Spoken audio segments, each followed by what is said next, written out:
Welcome back, all my fragrance fanatic friends and beauty besties. I hope that you guys are having a wonderful day today. Outside, it is storming. The trees are like blowing like that. We have like a windstorm, wind advisory thing in effect. So hopefully I don't lose my power while we're making this video. But I wanted to say that because the lighting might be a little off. I don't know. I feel like the lighting doesn't look like as bright as it normally does, but I think that's just because it's dark outside the windows here. Anyway, for today's video, we're gonna be talking about my Middle Eastern perfume journey. It feels like I've been into Middle Eastern perfumes for years and years, is what it feels like, but really it's not. It's only been 1 year, you guys. It was a year ago this month that I bought my first Middle Eastern perfume haul.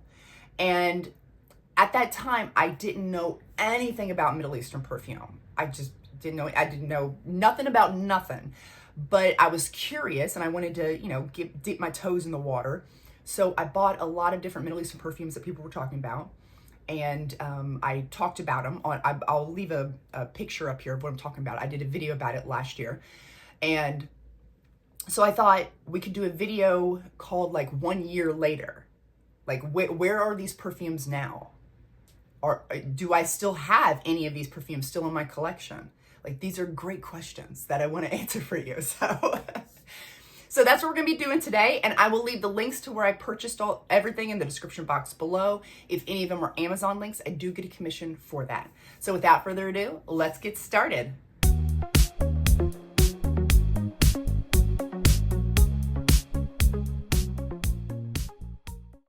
Now, if we want to get really technical, I did buy the original Camera several months before I bought this big haul of perfumes. And but I wasn't really going down a Middle Eastern journey there. I just bought it because I'd heard I should buy it, and then I just kind of left it on a shelf and forgot about it and went about my life doing, more designer perfume stuff. But then when I saw everyone else, raving about all these different Middle Eastern perfumes, I was like, they are inexpensive and they do sound really great. So, okay, yeah, let's give it a try. And then, so that's why I did a big haul of different types of Middle Eastern perfumes, so that I could figure out what I like, what I don't like.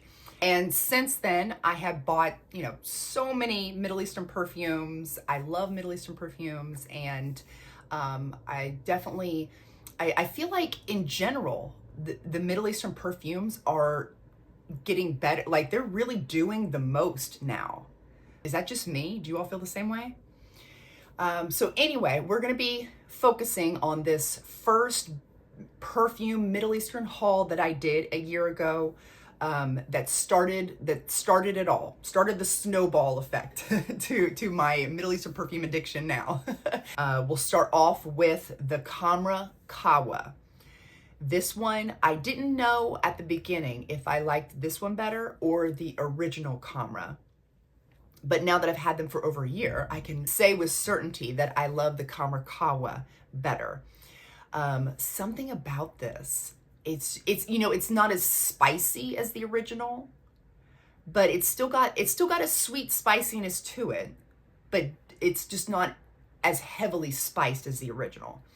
And it's to me, it smells like a fruit cake because of those fruits that are in there. I don't know it's like a really creamy fruit cake mixed with like just a splash of coffee in the background. Like, the coffee is not super dominant in this perfume. It's more behind the fruit cake, and it's just kind of elevating it a little bit more. And so I really love this one more than the original. I gave the original to my daughter, so it is technically still in the house, but it's in her room now. So Camera Kawa, even a year later, I still have her. I still love her. And if and once this bottle empties, I could definitely see myself getting a second bottle of it because I really enjoy this one. For more fall and winter, definitely not a spring and summer, or at least not for me. The next one was the Quasimodo Epar, and that one was like a warm apple pie smell. Very nice. The bottle looked really nice. And I had it, I had it for almost a year. I think it was like a month or two ago. I have just a little bit left in it. And my daughter was playing around with different stuff and she smelled it. She was like, oh, mommy, can I have it? So I gave it to her. And honestly, I'm not really, I don't feel like I'm missing it from my collection. You know, I don't feel like I need to replace it or anything. So I didn't technically empty the bottle. There's still a little bit left, but it's in my daughter's room. I gave it to her, and I definitely don't feel like I need to get a new bottle to replace it. So it was nice, but not like a wow factor for me.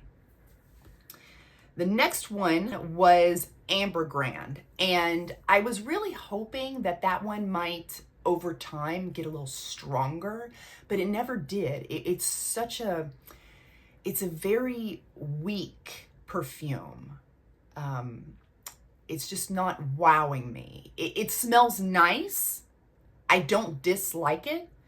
It's like a lavender. It's an amber vanilla, a sweet amber vanilla mixed with like just a little bit of lavender to give it just a little bit of an aromatic feel. And you would think that would be perfect. I mean, that's right up my alley. But something about it's just so weak smelling. And I just, and I've got so many other perfumes that I love more. So I ended up decluttering that one. I think actually my daughter might have that one as well, come to think of it. And then the next one is the Musamam White Intense. That one just confused me. That one was just, I loved the bottle. I love snakes. But that perfume confused me so hard. Like, it just, if you know what I'm talking about. Those of you who know, like, that perfume was just confusing scent. And I just couldn't, and it wasn't that it was bad. And I don't even know how to describe what I'm saying, because it's the only word I can say is it's confusing. I don't even know what to say about it, because it's such a, I don't know. It just wasn't for me. It smells nice, but it just wasn't for me. So I ended up decluttering that one. And then the next one was Rare Passion. And I did really like that one at first. I remember it being a citrusy, fresh, and there was like a tiny bit of rose in the back. But then as the perfume sat longer and longer, the rose got stronger and stronger. And it wasn't the type of rose that I really like. It was a bit of an off-putting rose. So I ended up decluttering that perfume. And the next one on the list was Rifficat. Oh my goodness, you all know I've got this one. I love this perfume so much. It is sexy. It's just a sexy thing. It's like this animalistic sexiness, and it's just aromatic, vanilla, warm, spicy, a little resinous, got some smooth leather in there. Just love this perfume so much. And so this one is still obviously in my collection even a year later. And I will say that now that it's been with me for a year, I definitely, I feel like it's smooth. Like if you let it sit for a little while, it gets smoother and smoother smelling. So now let's move on to Taskine Marina. Now that one was a nice freshie, but it wasn't like, it was a very nice freshie, but I just have so many of them. I just didn't keep it. I ended up giving it away. I do, however, have the original Taskine, which smells like this iced peach tea. I love it. And then, so I still have that one in my collection, but that's not a part of the original lineup. And then I also have the Taskine, what is it called? Lacti Divina. Oh my goodness, that one blows me away. I love it so much. Creamy, milky white floral, so good. And so I do have some of the Taskine perfumes, but the Taskine Marina just, wasn't like wowing me. Really nice, but not great. So I got rid of it. And then the next one was the Paris Corner Watermelon Boutique. Watermelon Boutique. I never know how to pronounce this right, you guys. But you know, if you've been on my channel for a while, you know this is my third bottle. I love this perfume. This is such a amazing spring and summertime perfume. It's so fresh and fun and flirty. It's like a watermelon strawberry candy, and I'm so obsessed with this perfume. And the next one was the Ansem Gold, and Ansem Gold, I think is how it's pronounced. That one was really nice. I didn't dislike it at all, but I don't know, it just wasn't for me. I don't know what exactly it was that made it not for me, but just something in there just wasn't quite, you know, to my liking. Although, I mean, the overall scent, I know it's confusing. The overall scent was really nice. It just wasn't my cup of tea. Let's say that. And then, so I ended up decluttering that one. Next, we had the Pink to Pink. Adjoa Pink to Pink. Now that one, I will tell you. If I tell you I don't like a perfume, I'll tell you. And this one I did not like. This one smelled terrible to me. I don't like it. And if you love it, that's great. Keep wearing it. You probably rock it. But for me, no. No. That one was just awful. I did not like that at all. The next one was the Kissa Pink. And I ended up decluttering my entire Kissa collection. Now, the Kissa Blue, I love the bottles. The bottles are, beautiful. Kissa Blue, the incense in there was too smoky, like actual like smoke. It just came off very like smoke from a fire type of smoke. And I wasn't a huge fan of it. Or at least that's how it came off on my skin chemistry. It may not be that way for you. It was very fresh. Like, I loved some parts of that perfume because it's very fresh and aromatic, and but the smokiness starts to really creep in, and it like takes over the scent on my skin chemistry. But the bottle's beautiful. And then the Kissa Pink, that one was a very, I remember it being like a creamy coconut and vanilla is all I can really remember about it. But see, like, it wasn't that memorable, I guess, because I don't remember it lasting very long. But I remember it smelling really nice, but just not lasting very long. And I never would reach for it. And then the Kissa Delicious, that one smells, to my nose, for me personally, that one smells almost identical to Sabrina Carpenter's Sweet Tooth. And I had that, I didn't need both of them in my collection, so I thought I'm just going to get rid of the whole Kissa collection. And I hate that I did that because the bottles were some of my favorites, but they just weren't doing it for me. So back to the original one we're talking about, the Kissa Pink, I did declutter that one. But it is a very nice perfume. And I know a lot of other people still have it in their collection, and I can understand why. It's very nice. So the next one is Eternal Coffee. This one is one of my only coffee perfumes that I enjoy. Another one is the Kamikawa. I'm very particular about my coffee perfumes, but this one I really love. To me, the coffee is not like a bitter black coffee. This is more like a coffee it's very creamy caramel macchiato. It's very creamy sweet coffee. And I really enjoy this one. It's gotten me compliments before. It lasts forever on the skin. It is eternal coffee. Perfect for wintertime, very cozy. So yes, I still have this one in my collection. And the next one is the Taskine Caramel Cascade.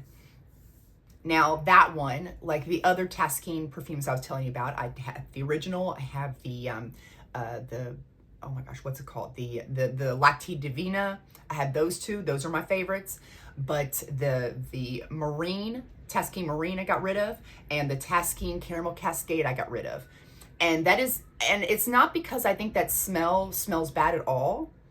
I think that Tasking Caramel Cascade smells amazing, but it's just not, I would never wear it. I would never wear it because I don't like to smell like, I don't know. I'm very particular about my caramels as well. I'm learning this about myself. And I'm apparently not a huge fan of like a creamy caramel. That Bianco latte style, that's not really my jam. I prefer more of like a fresh caramel, something with like a pear added to, like a pear note added to the caramel. I love stuff like that. So it just wasn't for me personally, but I did think it was really nice. And I ended up decluttering that one. And then the next one was the Mango Punch. And that one was, I was hoping I would really enjoy it, but it was a very strong, sweet mango. And it was to the level of a syrupy mango. It was very syrupy and it was just too syrupy sweet for me. And so I ended up giving that to my daughter. Although I do still have the Pear Potion. That one I do really enjoy. But as far as the Mango Punch, no, I decluttered that one.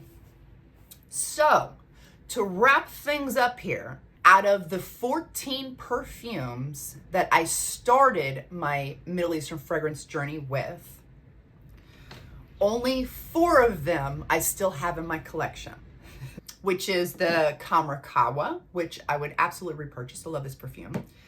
The Rificot, you know I love her. Definitely a repurchase for me. Eternal Coffee, love this one. I've gotten compliments, like I said. And then the Watermelon Batik, which is one of my favorites. I love this one so much. So out of 14, only 4 survived a full year. But like I said, now I feel like I'm a little bit more aware of what I like and what I don't like, what I'm looking for in a Middle Eastern perfume and what I'm not looking for in a Middle Eastern perfume. So I feel like I'm going to get better as the years go on with that. And then before you know it, it will only be 4 declutters out of 14 perfumes, you know? So I hope you guys enjoyed this video. I would love to know, do you still have any of these in your collection? Or did you declutter a bunch of them? Are you still into Middle Eastern perfumes, or are you completely over Middle Eastern perfumes? It's, you know, we all have our own opinions about this, and I would just love to hear what yours are in the comment section. Thank you guys so much for watching. I really appreciate it. And remember to seize the day and overspray. Bye guys.